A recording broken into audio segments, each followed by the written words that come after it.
செய்யும் போதும் இன்ஷா அல்லா, அல்லேலூயா, இறைவா, குருவே சரணம், குரு கடாட்சம் இந்த வார்த்தை சொல்லும் போது உணர்வுபூர்வமா வாயில மட்டும் இல்லை, உண்மையாவே இது இறைவன் தான் அதானுங்க உண்மை. கையை கொடுத்ததவன், காலை கொடுத்ததவன், மூச்சை கொடுத்ததவன், உங்களுக்கு வருமானத்தை கொடுத்ததவன். நான் தானே தம்பி உழைச்சேன்னா, உழைக்கும் போது கை கால் இழுத்துக்குச்சுன்னா எங்க இருந்து உழைப்பீங்க? அப்ப அந்த சுகத்தை கொடுத்தவன் அவன், எல்லாத்தையும் அவன் தான் கொடுக்குறான்றப்ப அவனுக்கு கிரெடிட்ஸ் கொடுங்க. என்ன பிரச்சனை உங்களுக்கு? அவன் பெருமை அவன் எதிர்பார்க்கல, நீ உணரு, நீன்ற ஒன்னே இல்லைன்ற அவன் விருப்பப்படுறான். அப்படி அவனுக்கு கிரெடிட்ஸ் கொடுக்கும் போது என்ன ஆகும் அப்படின்னு வந்து கேட்டீங்கன்னா, நல்லா கவனிங்க. இறைவா, இறைவா, நீ தான் இதை செய்ய வைக்கிற, நீ தான் இதை பேச வைக்க. இறைவனின் புகழறிந்து செயல்பட வேண்டும், இறைவனின் பொருள் அறிந்து செயல்பட வேண்டும். இறைவனின் பெருமையை நினைச்சு நினைச்சு நினைச்சு நினைச்சு நினைச்சு ஒவ்வொரு வேலையும் செய்யணும். அப்படி நீங்க செஞ்சிட்டீங்கன்னா அந்த பாவமும் உங்களை சேராது, அந்த புண்ணியமும் உங்களை சேராது. முதல்ல பாவமே செய்ய முடியாது. இறைவன் பேரை 100% உணர்ந்துட்டீங்கன்னா பாவம் வராது. உங்களால் பண்ண முடியாது, எழுதி தரேன் நான், பண்ணவே முடியாது. ஏன் அப்படின்னா இறைவன் நினைச்சிட்டீங்கன்னாவே அது தப்பாவே போகவே போகாதுங்க. 100% சொல்ற போகாது. நான்ற தன்மையில பண்ணும்போது தான் எனக்கு வேணும், எனக்கு அவசியம், திருடணும், வைக்கணும், என்னை சேஃப்டி பண்ணிக்கணும்னு சொல்லி போகுமே தவிர, இறைவன் என்று சொல்லும் போது உங்களால் தப்பு பண்ணவே முடியாது. நீங்க பண்ண மொத்த தப்பு காரணத்தினால தான் இன்னைக்கு இவ்வளோ கஷ்டத்தை அனுபவிச்சுட்டு இருக்கீங்க. புரிஞ்சுக்கங்க. நல்ல ட்ரெஸ் போட்டிருக்கலாம், நல்ல நீங்க அழகா இருக்கலாம், நல்ல கார்ல வரலாம், நல்ல வீடு வச்சிருக்கலாம், நல்ல பிஸ்னஸ் பண்ணலாம், நல்ல குழந்தைகள் இருக்கலாம். ஆனா எனக்கு தெரியும் நீங்க இன்னும் மனவேதனையில தான் இருக்கீங்க. ஏன் அப்படின்னா அவ்வளோ சீக்கிரம் மன நிம்மதி யாருக்கும் வந்துடாது. மன நிம்மதின்ற ஒன்று வந்துருச்சு அப்படின்னா எனக்கு நல்லா தெரியும், முதல்ல உங்களுக்கு மைண்டு ஸ்டெபிள் ஆகிடும். உங்களுக்கு எதை கண்டு முதல்ல கலங்க மாட்டீங்க. மலை போல வரக்கூடிய பிரச்சனையெல்லாம் பனி போல விலகி போகும். எப்போ? இறைவன் என்னைய பார்த்து பாரு நம்புறப்போ. வருமா அந்த நம்பிக்கை? வருமா? கொண்டு வந்துடலாமா? கொண்டு வரணும். நீங்கள் அப்படி கொண்டு வராமலாம் வாய்ப்பே கிடையாது. நீங்கள் மேஜிக்காக நடக்கும். ட்ரஸ்ட் மீ, பெரிய பெரிய மிராக்கிள்லாம் நடக்கும் நீங்க இறைவனை நம்பிட்டீங்கன்னா. எப்பேற்பட்ட சூழ்நிலையிலையும் நீங்க இறைவன் நடத்தியே தீர்வாருன்னு நம்புங்க, 100% உங்களுக்கு அந்த நல்லது நடக்கும். உங்களுக்கு வரக்கூடிய பெரிய பெரிய பிரச்சனை எல்லாம் காணாம போகும். இதுக்கு தான் பிராக்டிஸ் பண்ணணும். இந்த கல்வியை தான் சொல்லி கொடுக்கணும். நீங்க எங்க நம்ம எங்க ஸ்கூல்ல யாருக்கு நம்ம இறைவனை நம்புன்னு சொல்லி கொடுக்குறோம்? உன்னை நம்பு, உன்னால் முடியும். நான்ற ஒன்னே இல்லை, அப்புறம் எங்க போய் என்ன நம்புறது? நான் எனக்கே ஒன்றும் தெரியல, அது எனக்கே நல்லா தெரியும், அப்புறம் எங்க போய் என்ன நம்புறது? பிரச்சனையே அங்கதான் பாய். நம்மளை மீறி ஒரு சக்தி இருக்குன்னு நம்பினா தான் மனமே அமைதி பெறுது. இல்லாட்டினா ஃபோக்கஸ்டாலாம் உங்களால முடிவு எடுக்க முடியாது. ஊரவே இந்தியாவே காப்பாத்துற ஆர்மி ஆபீசருக்கே என்ன நிலைமை? இறைவனை நம்பித்தான் ஆகணும். ஏதோ ஒரு ஃபார்ம்ல நம்பணும் நீங்க. இல்லாட்டினா உங்களுக்கு சொல்யூஷன் என்பது கிடைக்காது, நிச்சயமாக கிடைக்காது, வாய்ப்பே கிடையாது. இறைவன் எப்படிப்பட்ட ஆளுக்கு தெரியுமா இன்னும் முக்கியத்துவம் கொடுக்குறார்? இறைவன் பேரை சொல்ல சொல்ல சொல்ல இறைவன் புகழ் அறியணும். முதல்ல புகழ் உணரணும். நீங்க எப்படி உணர முடியும்? இறைவனோட புகழை எப்படி நீங்க உணர முடியும்?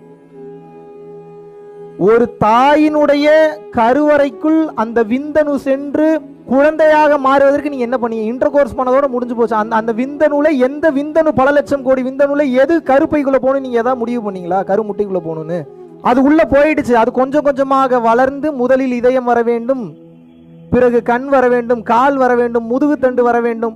8 மாசத்துல இப்படி இருக்கணும், 9 மாசத்துல இப்படி இருக்கணும், 10 மாசத்துல தலை திரும்பி இருக்கணும், தலை திரும்பாம இருக்க கூடாதுன்னு சொல்லி தலையை எப்படி பாருங்க இறைவனோட கருணையை. முதல்ல கால் வந்தா பிரச்சனை, கால் பிஞ்சிருன்னு சொல்லி எப்படிங்க 2 கால் எப்படிங்க ஒரே சமயத்துல பின்னாடி வரும்? அப்ப குழந்தை பிறக்கும் போது தலைதான் கீழ்ப்பகுதி இருக்க வேண்டும். தலை இழுத்துட்டீங்கன்னா கால் 2 ஈஸி. எப்படிங்க இறைவனோட அருமை எப்படிங்க கண்டுபிடிச்சிருக்கான்? இந்த புகழை உணரணும். ஒவ்வொரு நாளும் உணர்ந்தீங்கன்னா நீங்க உங்களுக்கு என்ன தெரியுமா ஆகும்? பேச்சே வராது, அழுதுகிட்டே தான் இருப்பீங்க. நீ உட்காந்து நீங்க அழுகுறீங்களா? அந்த அழுகை கிடையாது. எனக்கு அது சரியில்லை, இது விளங்காம போச்சு, புருஷன் சரியில்லை, பொண்டாட்டி சரியில்லை, ஒன்றும் விளங்க மாட்டேன், இந்த அழுகை கிடையாது.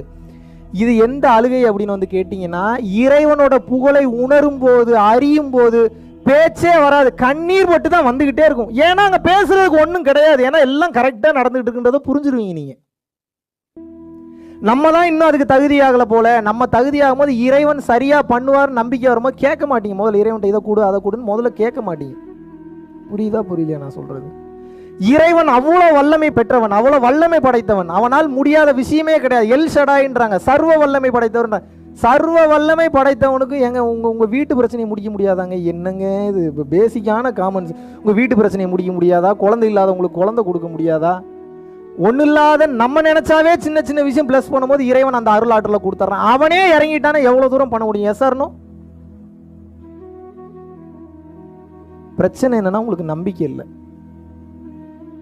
இதுதான் உண்மை, இதுதான் சத்தியமான உண்மை. இதை நீங்கள் நம்பி ஏற்றுக்கொண்டு நீ கொஞ்ச நாள் வாழ்ந்து பாருங்க. ரொம்பலாம் வேணாம், ஒரு 6 months, நான் ரொம்ப கேட்கல, 6 மாசம் இப்படி வாழ்ந்து பாருங்க.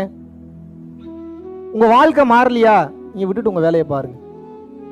நீங்க உங்க வாழ்க்கைப்படியே வாழுங்க. நான் அதுக்கப்புறம் எதுவுமே கேட்கல. 6 months வாழ்ந்து உங்க வாழ்க்கையில் ஏதாவது மிராக்கிள் நடக்க ஆரம்பிச்சு, நிம்மதி ஏதாவது ஃபீல் பண்ண ஆரம்பிச்சுன்னா அப்ப நீங்க என்ன பண்ணுவீங்க? ஒரு விஷயத்துல உங்களுக்கு சந்தோஷம் கிடைச்சிருச்சுன்னு தெரியுது, உங்களுக்கு ஒரு நல்லது நடக்குதுன்னு தெரியுது, அதை ஏன் பண்ணக்கூடாது? உங்களுக்கு சொல்யூஷனே அதுதான் சொல்றேன், ஏன் பண்ணக்கூடாது? இதை புரிஞ்சுக்கிறது மட்டும் இல்ல, இந்த உண்மையை இறைவனின் புகழை பேச பேச உனக்கு உன் கஷ்டம் விலகிருண்டான்னு எல்லாத்துக்கிட்டையும் சொல்லணும். சொல்லுவீங்களா மாட்டீங்களா? அவன் நம்ப மாட்டான் எடுத்தோடனே. ஏன் இந்த நீ என்ன நம்பிட்டீங்களா இப்போ உடனே எல்லாத்தையும் நான் சொல்றத? அப்படித்தான் அவன் நம்புற அளவுக்கு அவனை பேச வைக்கணும். அவன் எந்த மதத்தில் இருக்கிறானோ அதே மதத்திலேயே கும்பிட சொல்லுங்க. அவன் எந்த கடவுளை கும்பிட்றானோ அதே கடவுளே கும்பிட சொல்லுங்க. நமக்கு இந்த கடவுளை தான் கும்பிடணும், காஞ்சி விஸ்வநாத சாமியை தான் கும்பிடணும், புத்தரை தான் கும்பிடணும், திருவள்ளுவரை தான் கும்பிடணும்னு கிடையாது. எந்த விஷயத்தை நினைக்கிறானோ அதையே கும்பிட சொல்லுங்க. அதுவே அவனுக்கு சீக்கிரம் அந்த அருளை கொடுத்து விடும். எல்லாம் நான் தான்றீங்க, சரி அப்போ மூச்சு உங்க கண்ட்ரோலில் தானே இருக்கணும். ஆமாவா இல்லையா? காலையில் இந்த கிளாஸ் வந்ததுலேருந்து இப்போ வரைக்கும் எத்தனை டைம் மூச்சு விட்டீங்க? ஈஸியாக இருக்குல்ல தெரியாதுன்னு சொல்றது. நம்ம மூச்சே நம்ம கண்ட்ரோல் இல்லை, மூச்சை வச்சு தான் மொத்த பாடி இயங்குது. அப்ப அந்த மூச்சை கண்ட்ரோல் பண்ணிட்டு இருக்கிறது யாரு? யாருங்க? அப்ப அவன் எவ்வளவு பெரிய ஆற்றல் மிக்கவனா இருக்கிறான். Yes or no? எப்படி பாருங்க, எல்லாருக்கும் அவனுக்கு கருணையா எங்கெங்கிருந்து எவர் எவர் கேட்பினும் அங்கங்கிருந்து அருள் அருட்பெரும் ஜோதி. எவன் எங்கெங்க இருந்து என்னென்ன கேட்கிறானோ அவனுக்கு அங்கங்க இருந்து அப்படி அப்படியே கொடுத்துட்டு இருக்கிறார். கொடுக்கிறாரா இல்லையா? அதை ஏன் நம்ம இன்னும் உணரல? இப்ப பிரச்சனையே அதுதான். நமக்கு என்ன எல்லாம் நடந்துகிட்டு இருக்குங்க. நமக்கு இந்த கிராட்டிடியூட் ரைட்டிங் சொல்லுவாங்க, கேள்விப்பட்டிருக்கீங்களா நீங்க?